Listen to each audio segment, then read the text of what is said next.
président du CNSP, le chef de l'État, a signé hier, lundi 14 octobre 2024, une ordonnance déterminant le régime fiscal dérogatoire applicable aux activités de production, d'importation et de commercialisation du ciment gris.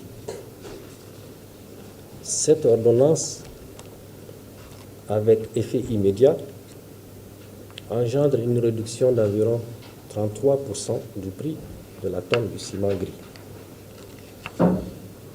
Ainsi, le prix de la tonne de ciment gris est fixé ainsi qu'il suit.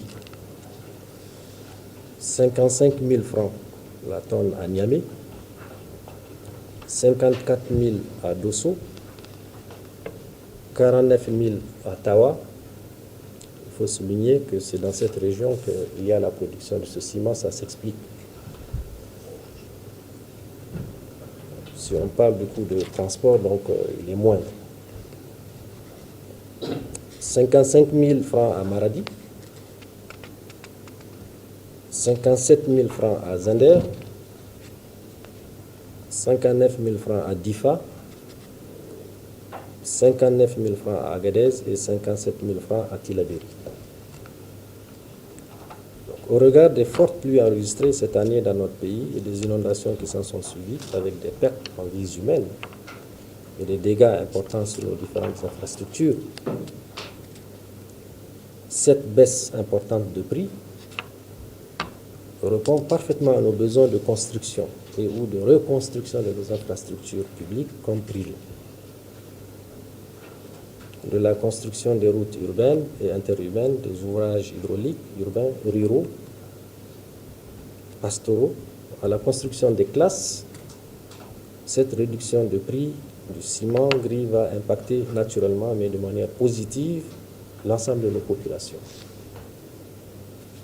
Le chef de l'État, avec tous les membres du CNSP et du gouvernement, ont estimé qu'il devait y avoir une réaction pour apporter une réponse claire. Comme vous le savez, il y a même un comité national, vous étiez là, je crois, à son lancement, pour répondre aux effets des inondations.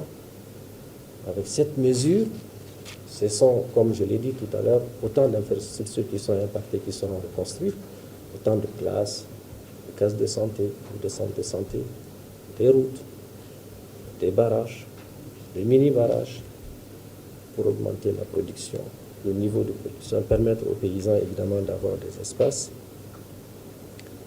C'est une décision de spectre très large de bénéfices et d'effets induits. Bénéfices induits à l'ensemble de l'économie nationale et qui représente également un effort substantiel du gouvernement, qui renonce ainsi à des recettes fiscales annuelles de l'ordre d'environ 3 milliards. C'est pour dire, avec le rappel de toutes ces mesures, que l'engagement ayant été pris par le CNSP, son président et l'ensemble des membres du gouvernement, par la grâce d'Allah est en train d'être exécuté.